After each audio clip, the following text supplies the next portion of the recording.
general, it's very important to check everything that you believe. Some of the newer practitioners, so much misinformation out there. It's healthy to question your ideologies. Take people's unverified personal gnosis. All these different bad habits like reasonings with ourselves and going over rationality. Thinking everyone's against you, thinking everyone else is wrong. Escapism. Attacking others because they don't agree with you. Where they don't want to deal with like any negativity or any criticism. The right hand and the left hand path. And it feels like a personal attack against you. Any sort of darkness or badness in their life. Where the dichotomy begins. It's important to open yourself. Is it really valuable or meaningful? My name is AIDEN. GEORGINA. Chandler. Welcome to Occultism, the side of salt. Salt. In this episode, we're diving into a topic that's really popular right now. I've noticed that I never really heard anyone bring this up at all until probably 2 months ago, and now I see it everywhere. From Discord to TikTok to Instagram to even some actual print magazines. The topic of the Fae is buzzing. But what do we actually know about the Fae? Do we really have enough information to properly categorize them? Do we really understand everything about them? Where is all this information coming from? Because I see all over social media a lot of misinformation and a lot of confused information with this rapidly expanding and growing class of spirits that people are really drawn to right now. So we decided to tap into this.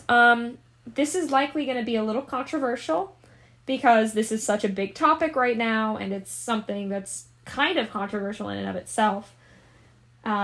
So let's break into it. We do want to express that we aren't saying any practice is invalid or anything like that, but we do want to question and have you guys question, what is the source material of this? What really are the Fae? Because when it comes down to it, I've done several Google searches, I've asked several people, and no one can really give me a definitive answer.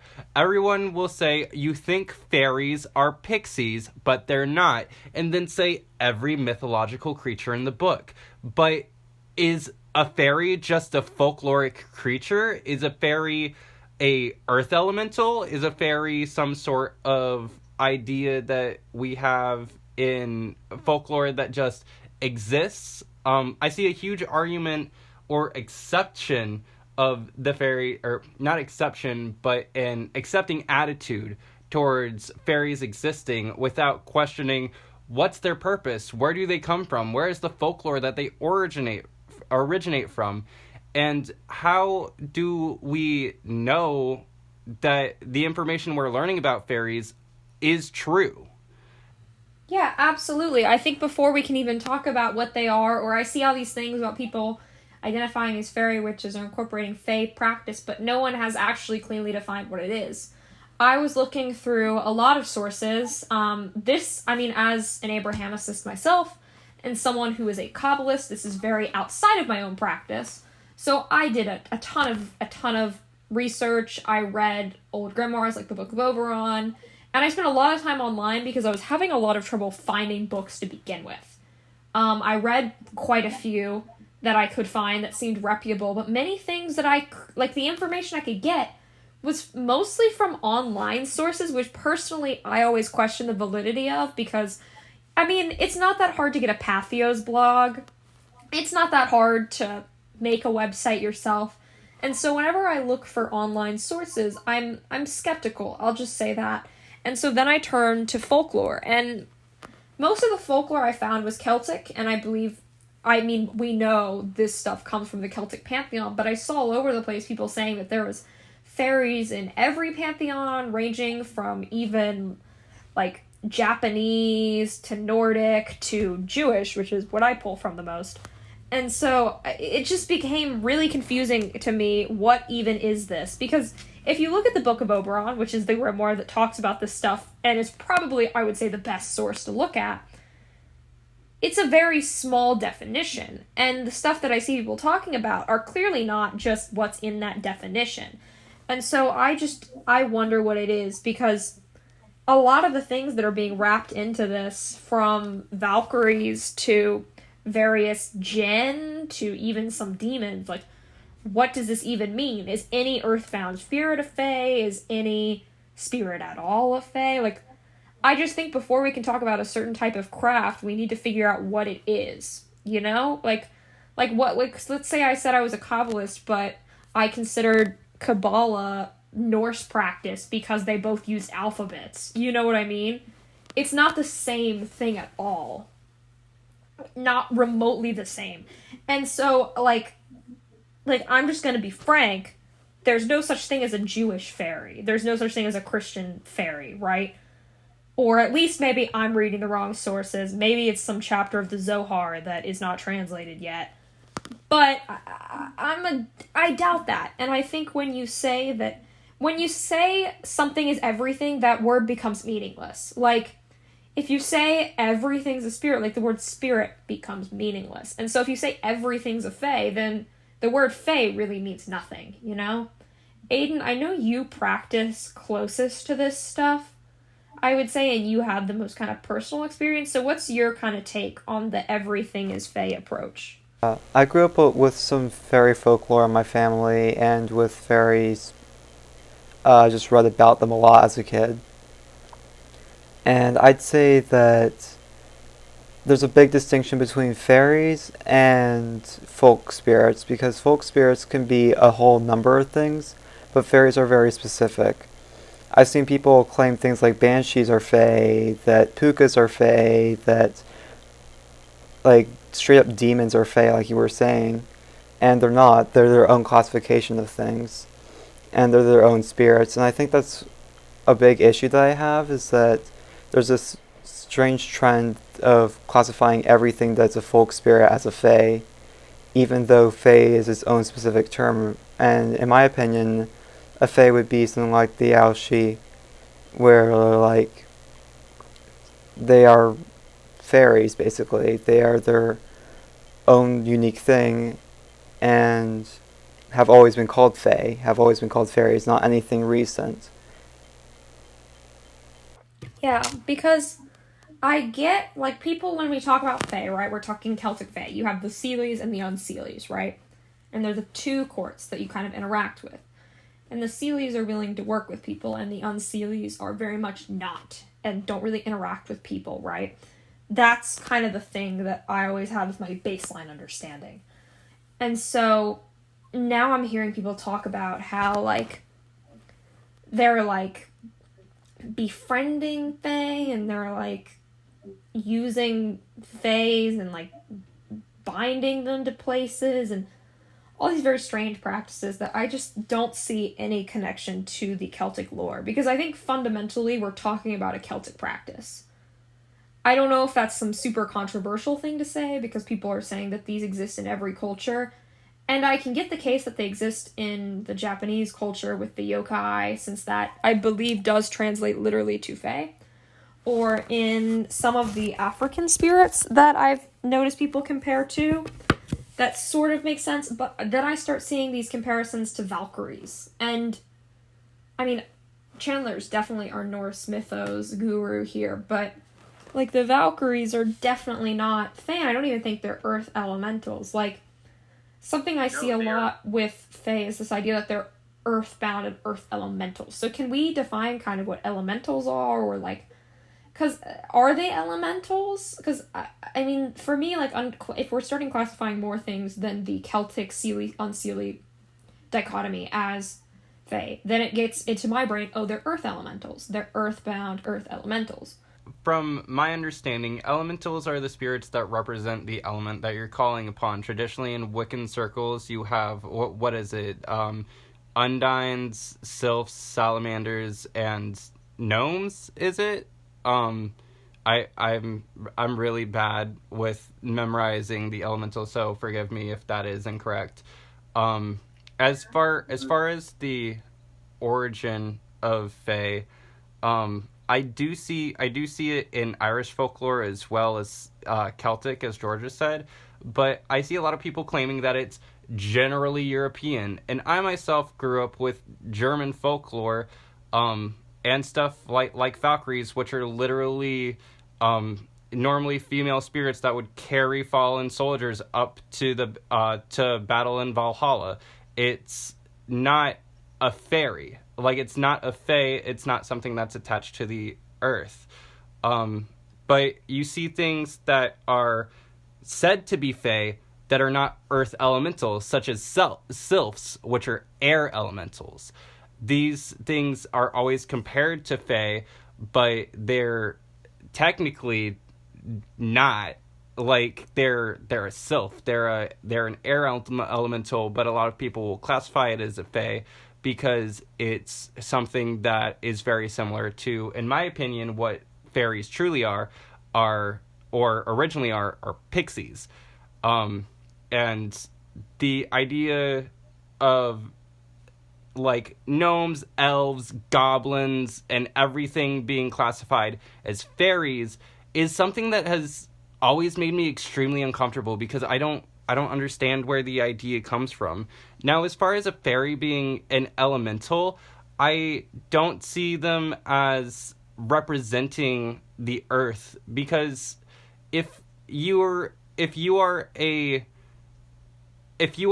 spirit of your element, right? Why would you be mischievous or heinous or have some sort of agenda against people or against the things on this earth? That has never made sense to me.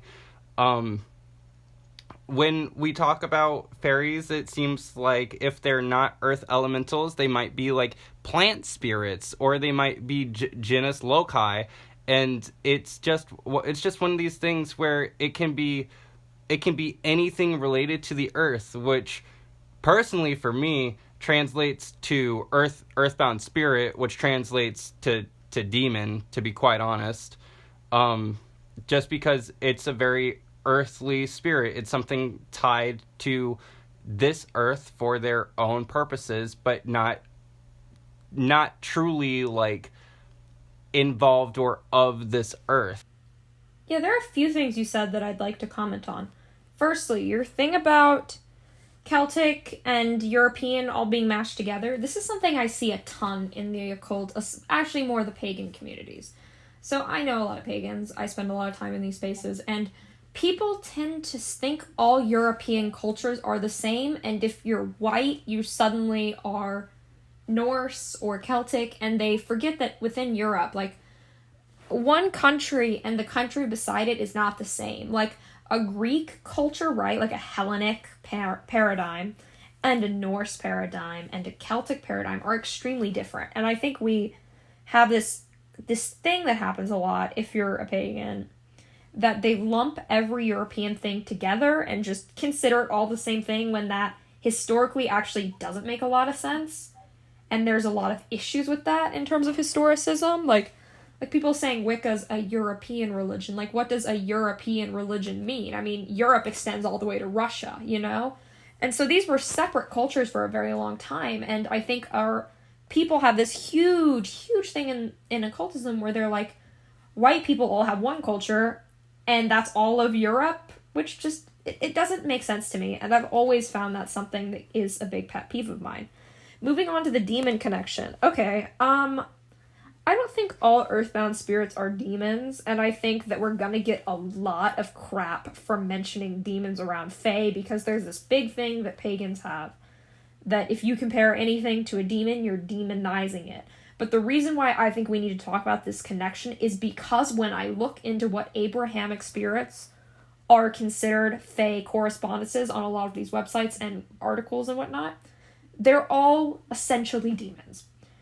Which, to me, if you're trying to avoid demonizing a class of spirits, right, you shouldn't compare them to literal demons, like jinn, like the various spirits of the Talmud that we get these comparisons to, right? Like, you're demonizing it yourself. If you're saying, well, Fae are basically jinn, I mean, you're saying Fae are demons. And when we talk about demons, right, in Abrahamicism, demons are not evil. I think that's something we need to get out of the way, because a demon, in practice, I make this comparison a lot when talking with new practitioners.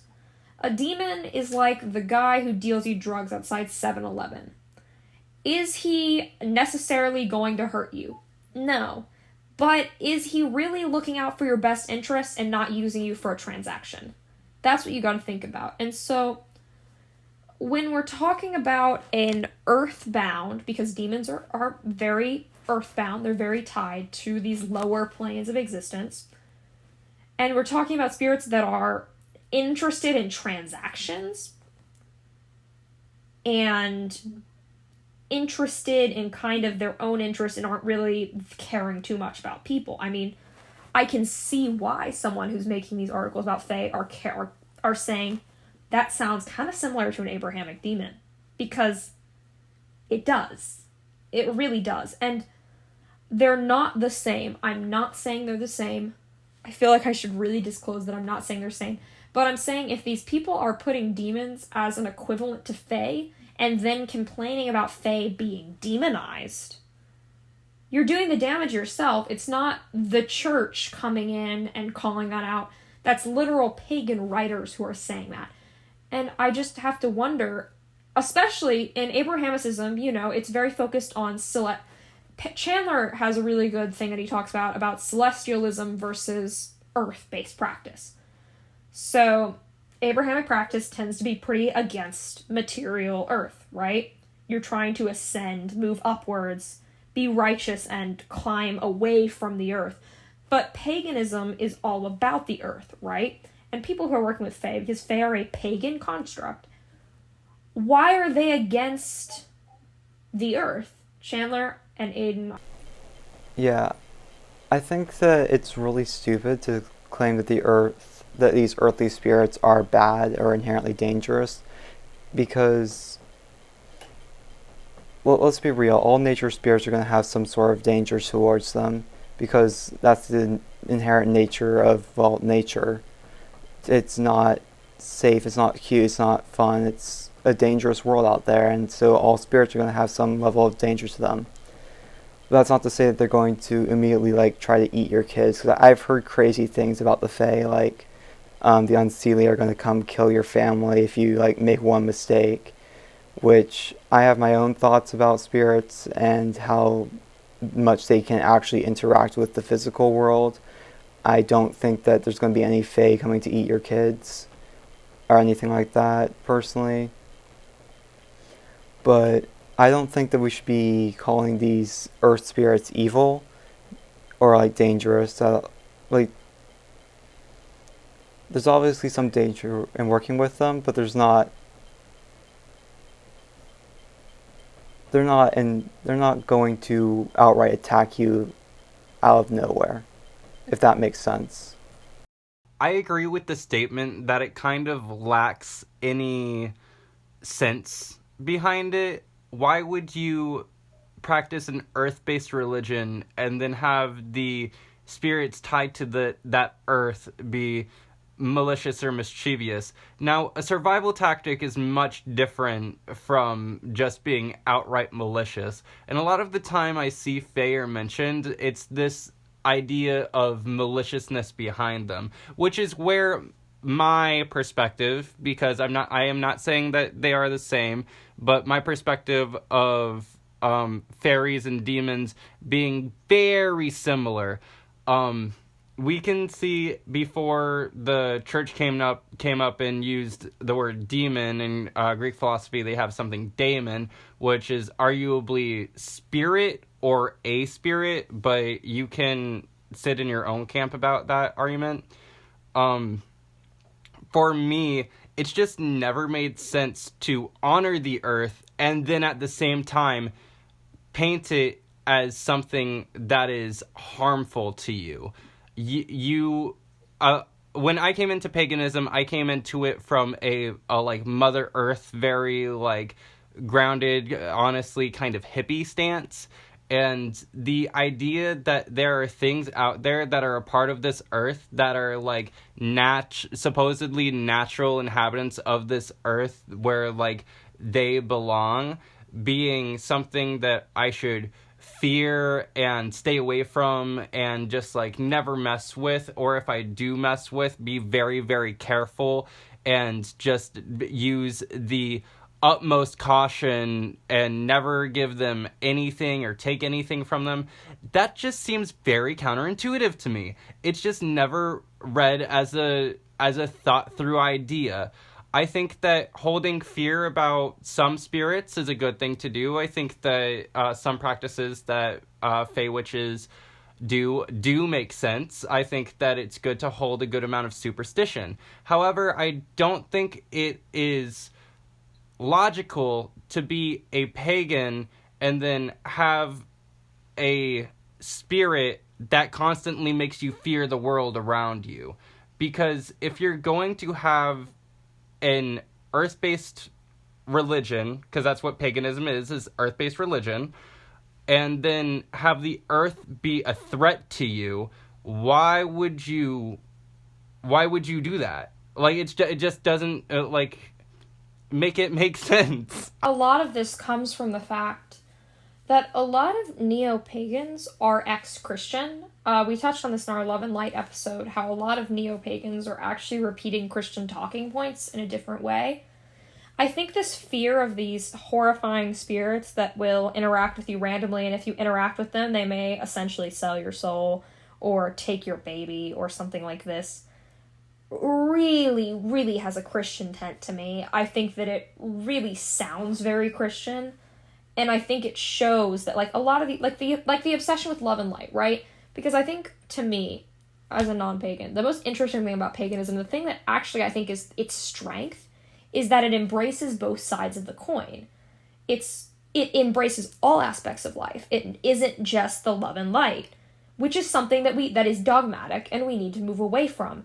And so when we see these people taking paganism and focusing on the love and light only and saying that earthbound spirits who pose a risk to you are inherently dangerous and are inherently evil, go back to this dichotomy that paganism is diametrically opposed to, because paganism is not a dualistic philosophy. It has this idea that things are good and bad, and that's at the same time, and things are gray and messy.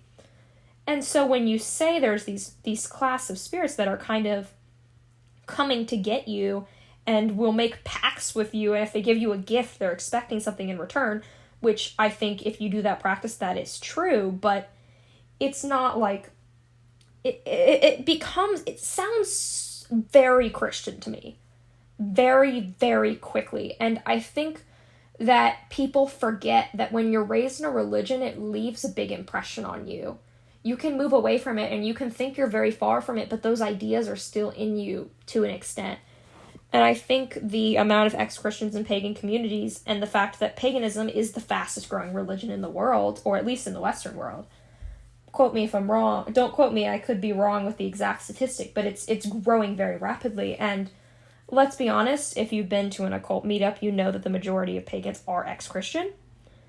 It makes sense to me. And this idea that these spirits are kind of being treated like Abrahamic demons, I mean, I think you can see why right there, to be quite honest. Was that too harsh? No, I think that's very fair. I think that's a very fair statement to make. If you leave the church, why would you believe in the demonization of other spirits? Now, that's not to say that there aren't folkloric tales where spirits are bad, because a lot of the time, or at least whenever I was growing up, in the tales that I heard, a lot of the time, it's, like I mentioned earlier, a survival skill. Like, spirits are trying to survive in this plane just as much as we are. And saying that, you know, something is just outright malicious is not survival. It's just not. In the Celtic tradition, you have Seelie and Unseelie characters, and the Seelies are the ones that make sense to me, because when we talk about, like, brownies or hobgoblins or things like that are, like, sided fairy characters, they can go into this camp of helping people instead of hurting people. But every time I hear someone talk about the Fae, it's always, almost always the enemy. And I feel like that's if you're going to have that perspective and you're leaving the church, and I know a lot of pagans after they leave the church are anti-church, I think you have to address why you have that belief. I think it's a good idea to ask yourself why frequently. I ask myself why frequently because I don't want to just end up completely insane one day. I ask myself, why do I think that? And a lot of the times, I talk myself out of believing stuff. And after I do that, I kind of sit and meditate on what my past self believes and how I'm going to address this in the future. And I decide what's best for me. What's never been best for me is having the idea that anytime I go outside, I might get harmed, or if I pick something up from the ground, I'm inviting something that's going to be malicious towards me into my household, or even saying my name in a place, or my name when I am around a very natural environment where the fae might be, that my name will be stolen or taken from me and they'll kill me and assume my identity, or however the tale goes. I don't think that belief benefits me, so I don't hold it. Something that I think we need to remember when we look at folklore or mythology in any religion and any spirituality. When you look at mythology and you're trying to figure out what to incorporate into your practice, how to look at a myth, you do not look at what's literally written on the page. You need to realize that most folk tales and myths are actually to teach people lessons. There's typically some sort of moral teaching or some sort of story that it's trying to get across. And a lot of the time it's geared towards younger people. And so if you're looking at folklore or mythology, when you want to look at it and say, what is the thing that I need to practice, you're going to want to look at what the lesson it's teaching is, and then what sort of supernatural elements are at play. And you're going to need to remember, like, what archetypes are going on. I think if you're interested in any sort of trying to look at folklore and extrapolate, to always look at Jungian archetypes. I think that they're super helpful. You're going to take it apart and piece it apart and figure out what the lessons are, what the biases of who wrote it, because someone always wrote your story, right? Like, you're looking at folklore, you need to figure out what time period it's from, who wrote it, what their biases are. Like, a lot of pagan material is actually written by Christians, right? And then you're going to figure out what are the things that you could possibly practice out of it. And you're going to need to break it apart and analyze it rather than taking a folk tale for its textual meaning. Because finding what to practice out of a piece, out of a story, like, it's not geared to be an instruction manual. So you need to be creative with it and realize, like, everything that's going on and then experiment. And I think a lot of people who are scared that their literal babies are going to be murdered at midnight or something, or if they walk into the woods and step in a ring, they're going to die, are forgetting that folktales were created and passed down a lot of the times just to teach kids lessons, and are basically just things you would tell a kid to help them learn. Wrong is that they either underanalyze or overanalyze a myth. Like, I know a lot of people tend to take that fairies are coming into the physical world and are physically going to do these things to you. But fairies are spirits, and like all spirits, they're most likely not going to physically manifest for you. There is physical manifestation, but that's not as common as spiritual manifestation. And working with the fae, you need to understand that they are spirits, and they're not going to harm you if you have no reason for that. These myths and stories are, like Georgia said, to teach lessons to kids about not being stupid, basically. Like, that's what it comes down to. That's what it comes down to. It's very true, and I would like to touch up on a toxicity that I see in this community, and that is just the definite truth I see a lot of people that believe in fairies have. A lot of people will tell you that if you don't believe in fairies, you're foolish, or if you don't believe in fairies, you're like wrong. I was on this website that its banner page literally said, "Are fairies real? Yes, they are," without any source site or material about it. And it's just this thing of like almost a zoological claim that fairies are real. It's almost like it's like not a belief to them. And at the end of the day, that's what it is. You give power to the things you believe. You give power to those things in craft, especially, that you speak life into. This concept of the Fae being definitively real is just, honestly, it's kind of elitist. Like, it's like, if you don't believe in the Fae, you're dumb. But to us, people who don't necessarily work with or recognize the modern day fairies as the Fae, we sit in the camp of, no, you just don't really have a good idea of what you're talking about. And it's not the attack of like, oh, you don't know what you're talking about. It's that you have no real kind of overarching story or no gathering of stories. If there was just a book, on fairies and exclusively fairies that I could read, I would go right through it. I would blow through that stuff because I think that fairies are a very interesting concept.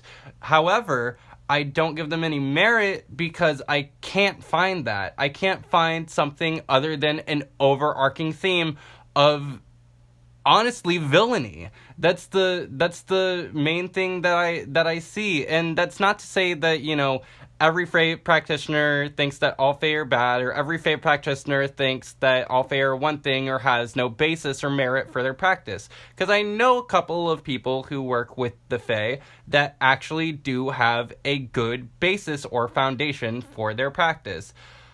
But when we see these neophytes come into the scene, or these beginner witches come into the scene, and they are immediately like, oh, I'm so worried about the Fae, they don't stop and ask why. They just kind of run with it. And it's always disturbed me that that a lot of newer practitioners just treat the Fae as a part of witchcraft, is what I see it in the most, but just treat the Fae as like an ultimate truth. And I think that's a very harmful thing to promote. Yeah, and something on the flip side is I see a lot of practitioners talking about working with the Fae, right? Like, which I see as controversial because I've seen people say that Fae don't want to work with you, but then people want to work with the Fae, which is interesting to me because if we're talking about Fae as spirits that are not friendly with people, it's so interesting to me that so many people, especially neophytes, and especially neophytes who are in more lighter communities, I see this a lot with Wiccans especially, that they have this very, like, they're very strongly drawn to the Fae and they feel a strong calling to work with them, and they like this kind of beautiful aesthetic of dancing through fields of fly agaric. But at the same time, they act like Fae are killing their family. It's a weird disconnect to me, and it's interesting to me, which, to be quite frank, I think part of the reason why so many neophytes are drawn to this is because of the popularity on social media right now. But it's a weird disconnect. Also, I want to talk about a tangent. A group I was online reading through stuff and people's gnosis and whatnot, and I saw that there are a lot of people who are purposely trying to be kidnapped by the Fae, to which I must ask, why? I don't know why you want to be kidnapped by malevolent spirits. I wanted to address this because I find that really concerning, and I don't really know what to say beyond that's really concerning, but that's really concerning. I honestly think that sounds a lot like, gosh, what's the syndrome Princess Peach is theorized to have? the where you fall in love with your kidnapper. What is it? Stockholm. Yeah, Stockholm syndrome. That sounds almost Stockholm syndrome adjacent. It's like you learn about this thing and then you just want to be with it. Like, and it just kind of disturbs me that it sounds a lot like Stockholm syndrome. It sounds like you want to either invade on this like mythological creature's town or village or mushroom kingdom or whatever the Fae live in, for your belief, and it's this idea that you can just do this and it be okay, and it's not okay. Like, to say these things, I think people really should think before they speak. And that might be a controversial statement for this episode, but think about the things you're saying and how they come off. Communication is a big part of community, because without proper communication, you can't really have a good community. And I know this information is spread more through community than it is through folklore and text.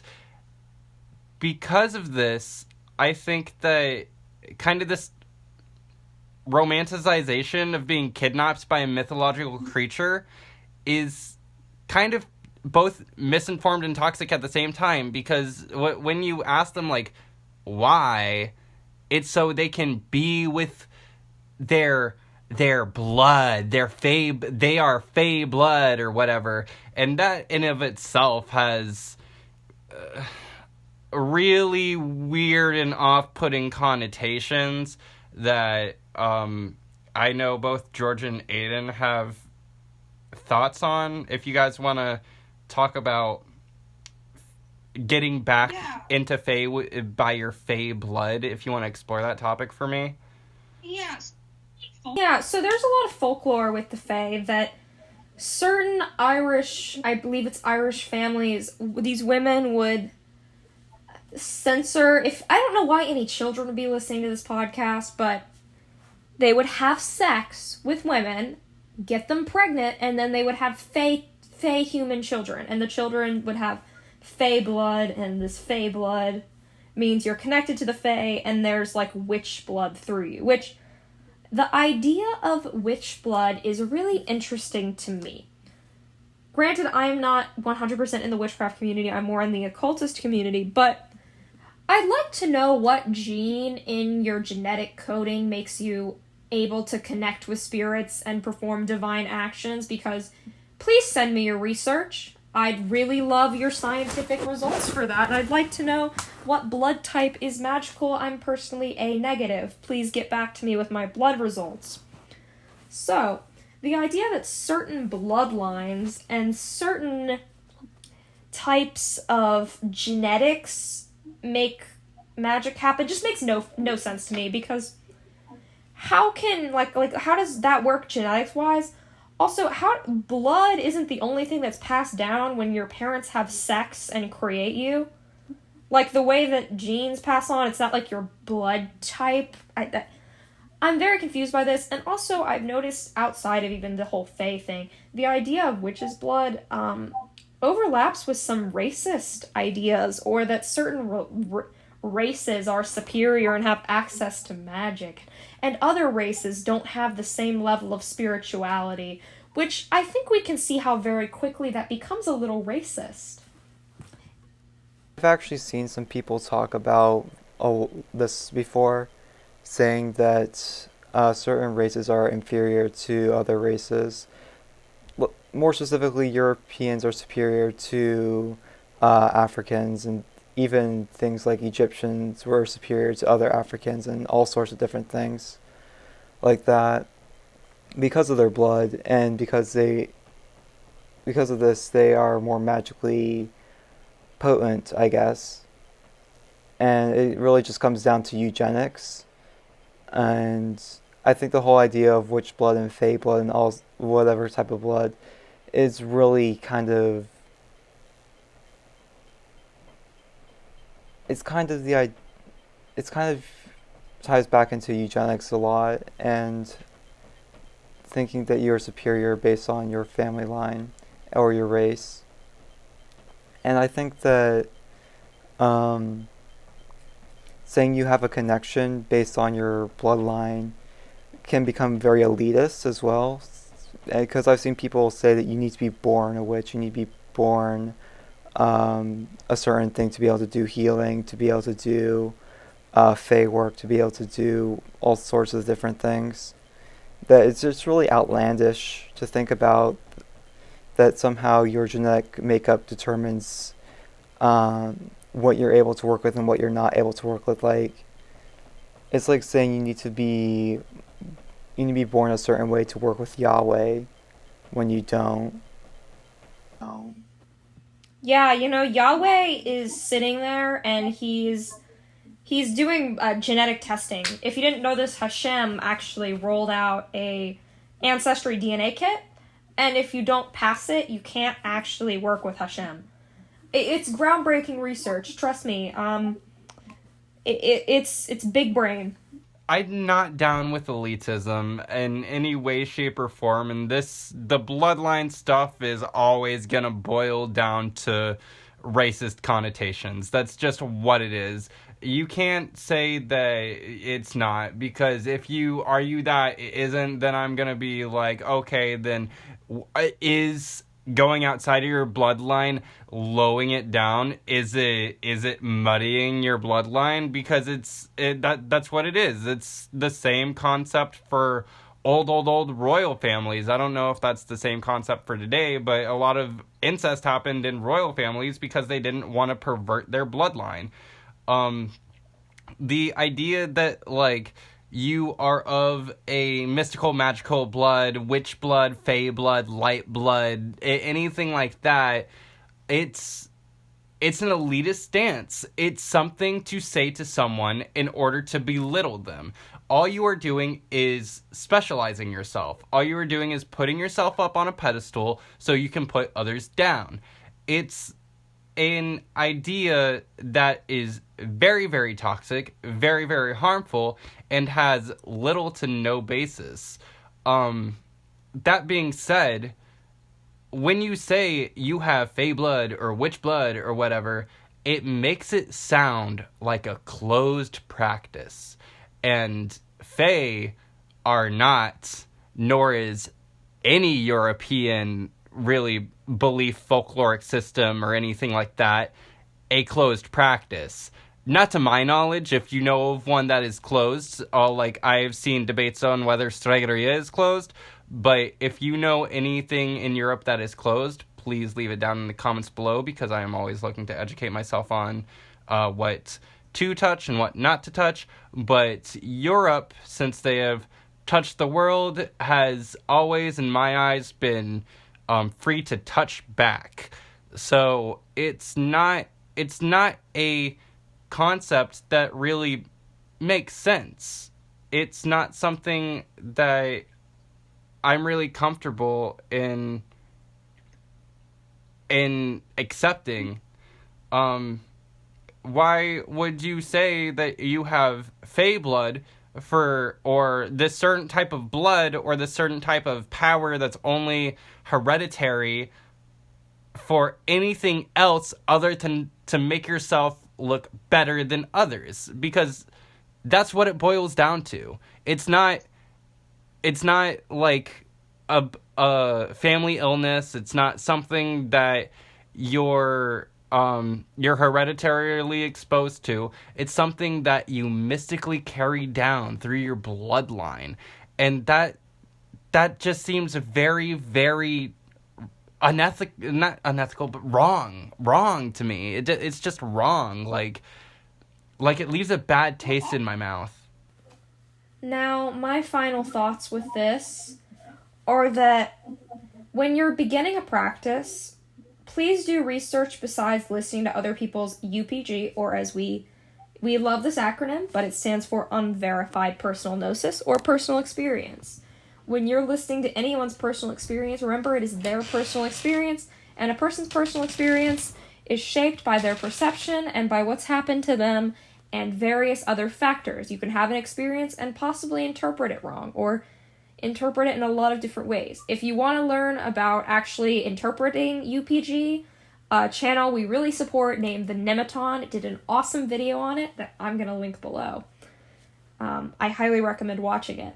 So when you're looking for information on something, don't just use other people's UPG. You should do a lot of research and learn that folklore is something that you need to break down and tear apart before really using it in your practice. And thinking about the written word and the unspoken underlying mystical messaging. And to really be sure what you're practicing comes from folklore and is researched, and to remember that one of the virtues of an occultist is to dare, to will, to keep silent. Remember that sometimes you do need to dare, and if you're scared of something, maybe you need to confront it. I'll close by saying not everything is a fae. Do more research into the original practices, the original traditions before deciding to go off and jump into a fairy ring and call yourself a fae practitioner. Figure out what you can from mythology and use a little bit of personal gnosis with some understanding that it's not always the 100% truth. And look into maybe other practices and see if those call out to you more other than what people are telling you to do. You know, if I can say that I pull my beliefs from the Grimm Tales, what can you pull from? What is your source material? If 2 + 2 is 4 and 5 + 5 is 10, then what is this? Like, make it make sense. If you can't really provide a source and you just say it's a general belief, or you can't provide a story or something that really just depicts the ideas you represent, then question where you got them from. Be open to challenging yourself. Be open to thinking that it doesn't make sense to some people because maybe you don't know enough about it in order to accept it or talk on it. And that's not to say that it's a fallacy or it's something that you shouldn't do, but it's something that you should definitely research intensely before getting into. And when you finish this research and when you look into all of the sources that are available to you, sit back and think twice about why you believed what you believe, and if you're going to go forward with your beliefs or you're going to change them. Go into a mindset of everything that I hear is not true. I need to learn things for myself, and if I agree with what I already believed and what I learned, then go forward proudly. But if you really have no source or no basis for the information that you're either spreading, accepting, or using in your practice, it's something that may be questioned by people, and you shouldn't really go on the defense when you are berated with questions and slightly may feel attacked on the subject because it doesn't make sense to others and you can't make sense of it yourself. Those are my final thoughts on the topic. And again, we do not, I think I can speak for the collective we when I say we don't really think that any practice regarding the Fae is inherently negative or bad, but the popularization and the admiration of the Fae is something that seems to have no origin point or no text on it or no real basis that can be tracked down. It seems to be purely popularized. And that is the reason why we are expressing our opinions on this topic today. So, this has been Georgina. I've been Aiden. And I am Chandler. Have a good day, night, afternoon, mid-morning, whatever time it is wherever you are, and don't get kidnapped, please.